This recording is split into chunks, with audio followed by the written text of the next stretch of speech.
mon premier Albert Dupontel. Mais qu'est-ce que c'est que ce truc? Mais il crée presque un langage au fur et à mesure avec tout ça. Et donc il décide de se suicider. Je te conseillerais le couvre-feu.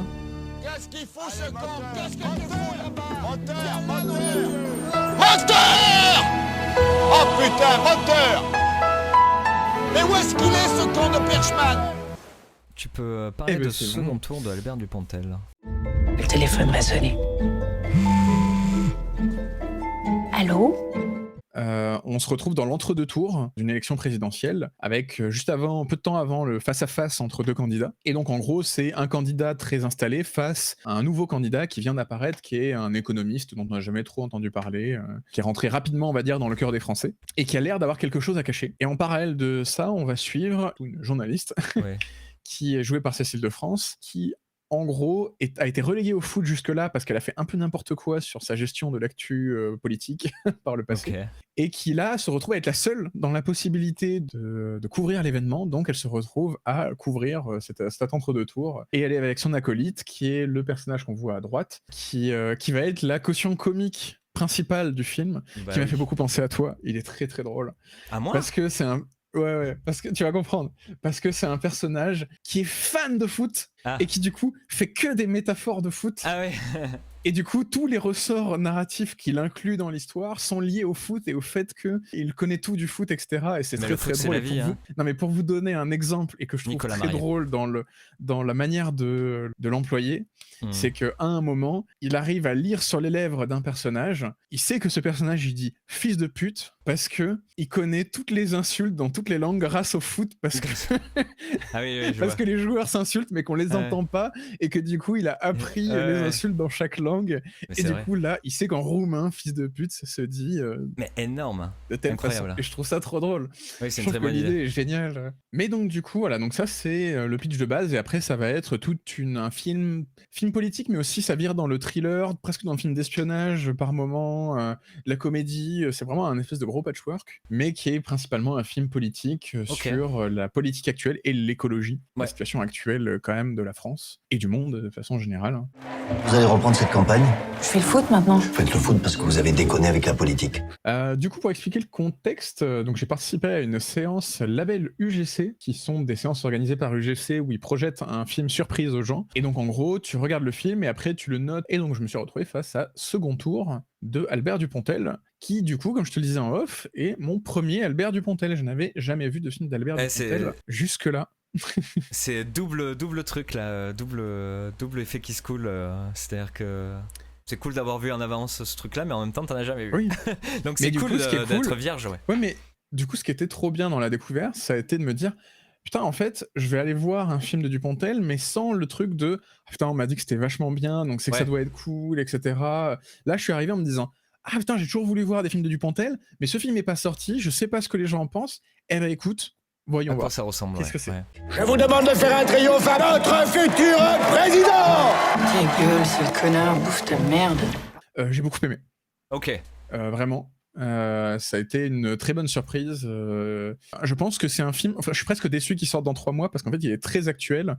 Ouais. Et je sais pas si c'était prévu. Enfin, parce que c'est des films qui peuvent mettre des fois 4 ans à s'écrire. Donc... Oui, je crois qu'il a fait très rapidement parce que Adieu les cons, qui était sorti juste après le couvre-feu, donc il a dû tourner celui-là en 2021, ouais, peut-être que 2021-2022. Donc non, sur un temps D'accord. court il le fait. Parce que du coup, le film est très actuel et vraiment, je me dis que là, ça aurait été parfait qu'il sorte maintenant parce que Ah oui. c'est un film politique sur la politique actuelle et qui du coup fait beaucoup d'écho à ce qui se passe en ce moment avec Macron, etc. Donc je pense Ok. que c'est un film qui est important Ok. dans l'époque dans laquelle on vit, juste pour dire des choses aux gens sur la politique, sur ce que ça peut être la politique. Qu'est-ce qu'il motive, ce connard? Le candidat, il parle beaucoup avec son garde du corps. Mais je me suis retrouvé dans la première scène du film, comme je disais, à me dire mais qu'est-ce que c'est que ce truc? Parce que la première scène en fait est un peu bordélique. Oh, Ça va dans tous les sens. mais non. Tu te retrouves, tu comprends pas bien où tu es, qui sont les personnages, quels sont leurs enjeux. Ouais. Et en plus de ça, t'as une chier de fond vert dégueulasse. Ah ouais. Il est peut-être pas Et fini. en fait, hein. non, si, il est fini. Ah ouais.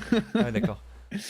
Et en fait, j'ai passé la moitié du film à me dire, mais c'est pas possible, c'est obligé que tu fais volontaire. pas des fonds verts comme ça sans raison. En fait, c'est pas possible. Pourquoi? Ouais. Qu'est-ce qui se passe? Et ça a été l'un des premiers points d'entrée du film, ça a été de me dire: «Pourquoi il y a un truc aussi radical qu'on ne voit nulle part, tu vois, de faire une post-prod aussi ostensible Ouais, ouais, ouais. et qui, Ouais. en fait, s'avère raconter quelque chose». Il a peut-être eu un petit budget, c'est possible, mais je pense pas Très qu'il y ait que ça certainement. parce qu'il y a il y a clairement, des idées. Il l'a dit lui-même en interview qu'il aime beaucoup un cinéma Brut. très criard, très du Terry Gilliam, toutes ces choses-là, un Ah peu oui. expressif. Ouais, c'est ça, c'était expressif le mot. Ouais. Et du coup, en fait, je me suis rendu compte, je regardais le film et je me disais, mais c'est bizarre parce que il y a plein de moments avec des fonds verts absolument dégueux, etc. Tu vois, mais il crée presque un langage au fur et à mesure avec tout ça. Et en même temps, tu as des séquences très propres. Hmm. Et c'est toutes les séquences politiques. Ah Et en ouais. fait, je me suis rendu compte avec le temps que ce qu'il montrait juste au travers de ce choix technique, c'est que toute la politique est une affaire d'artifice. On te montre un truc parfait qui est un idéal tel que nous, on pense que le monde est, etc., et qu'on pense le voir. Et en fait, toute la réalité est montrée de manière grossière, absurde, Hmm. laide, déformée. Tu Ouais, je vois, vois. et t'as tout ce truc où d'un seul coup, la vie réelle est bizarre. Et comme c'est elle qui prend le plus gros du temps dans le film, et ben du coup tu te retrouves avec un truc un peu difforme, un peu Ah ouais, ouais, étrange, ouais. ou que tu comprends pas, et petit à petit tu apprends ce langage, tu apprends que c'est comme ça, que c'est normal, la vie réelle elle est comme ça, et d'un Hmm. seul coup tu y prends goût, et ça devient l'aspect politique qui devient étrange. Enfin, tu sais, t'as toute une espèce d'inversion qui se passe et qui est hyper intéressante, et du coup en voyant tout ça je me suis dit putain, c'est à ça que le cinéma français devrait ressembler. Et je parle du cinéma grand public, tous ces films qui essayent de faire des films de super-héros, des choses comme ça. Hmm. On doit arrêter de vouloir copier à tout prix le système américain et utiliser notre langage, nos outils, notre manière de faire des films, Ah, mais parce que en fait, Mais c'est pour ça qu'il est c'est- adoré, hein, Dupontel, du grand public, et que c'est pas forcément le truc qu'on va te mettre la pub partout, parce que de toute façon il fait ses entrées. C'est qu'en fait, j'ai rencontré plein de gens de milieux différents qui adoraient Dupontel, et parfois avec ouais. des sens politiques totalement opposés, tu vois. Mais j'étais étonné de la popularité de cette personne, mais parce que, comme tu dis, il touche quelque chose qui est bien à nous, qui est bien à ce territoire et à notre histoire, tu vois.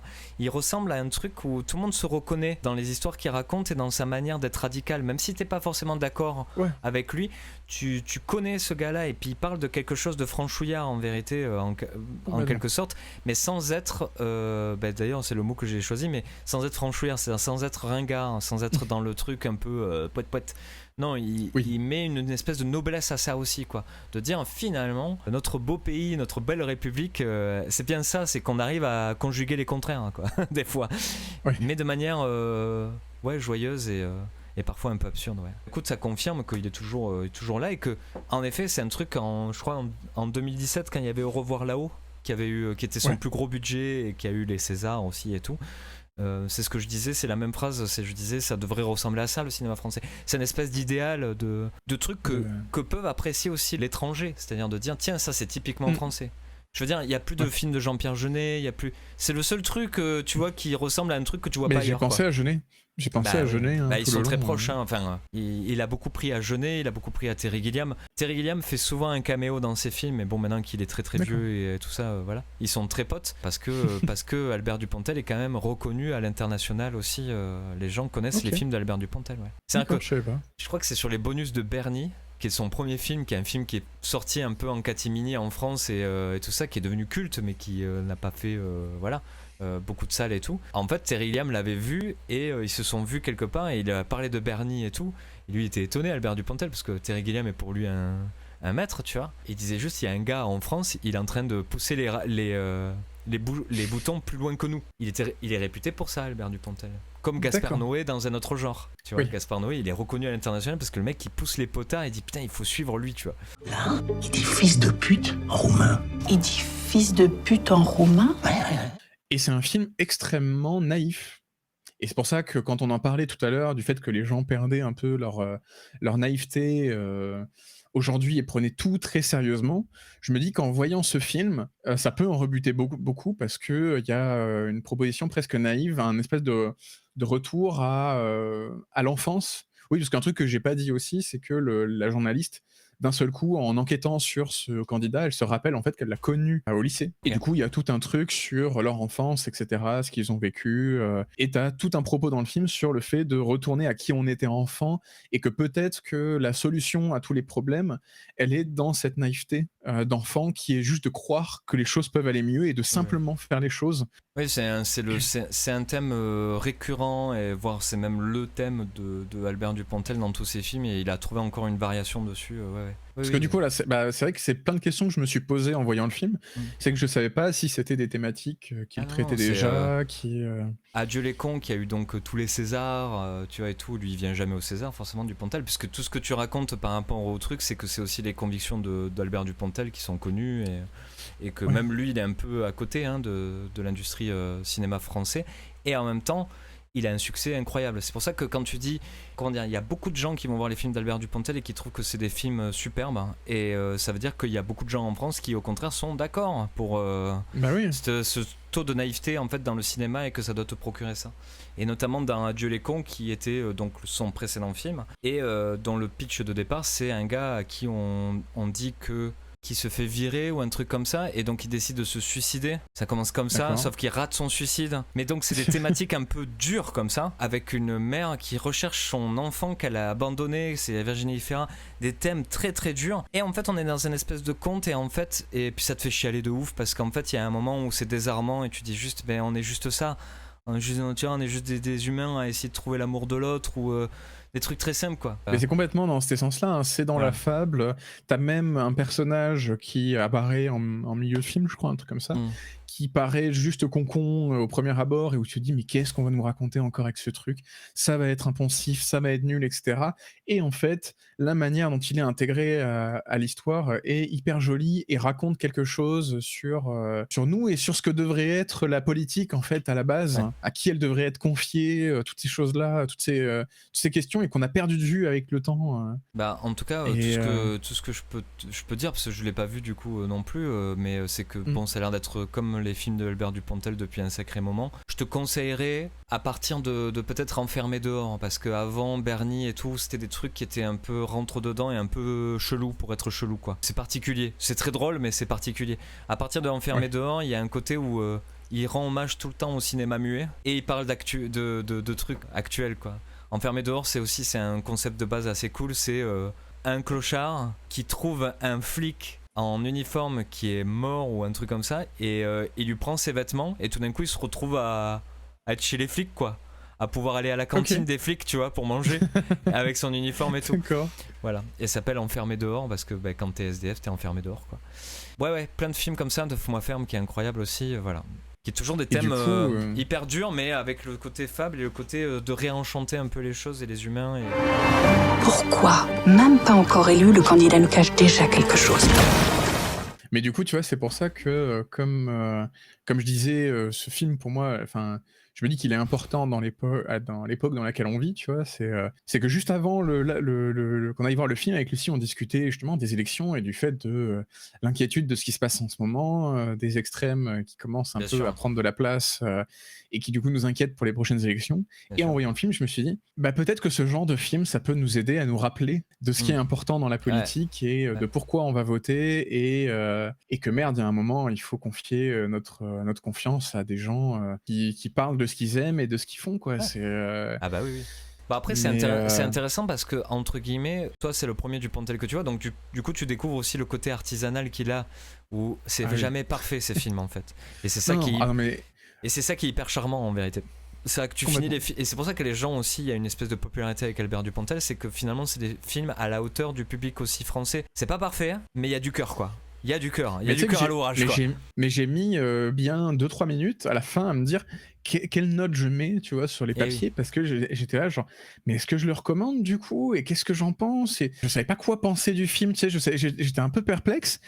Et en fait, il m'a fallu 2-3 minutes pour me dire, mais en fait, juste, t'as peur de mettre une bonne note, parce que t'as peur d'accepter que t'es naïf, que t'es aussi naïf que lui, et que t'as envie de dire que ça peut être aussi simple que ça, la politique, tu vois. Et du coup, je me suis dit, mais non, mais en fait, oui, il faut le C'est le recommander. but de ce Oui, il faut que cinéma, les gens hein, soient ouais. naïfs. Oui, il faut que les gens arrêtent de se prendre la tête et de voir la politique comme un truc inaccessible où c'est forcément, on doit forcément avoir des réflexions hyper poussées sur le 440 et le film se Ouais. moque en plus de tous ces trucs-là constamment. Ça m'a fait Ouais. penser que même il y a des choix de casting qui m'ont fait rire parce que tu sens qu'il les a choisis parce que c'est des personnes qui viennent de la parodie, qui sont connues des gens pour de la parodie. Et donc Et du coup, en les voyant faire des présentateurs, parce qu'il y a des extraits de journaux en mode débat, tu sais, les trucs interview, politiques, voilà, enfin les trucs qui te parlent de la bourse, etc.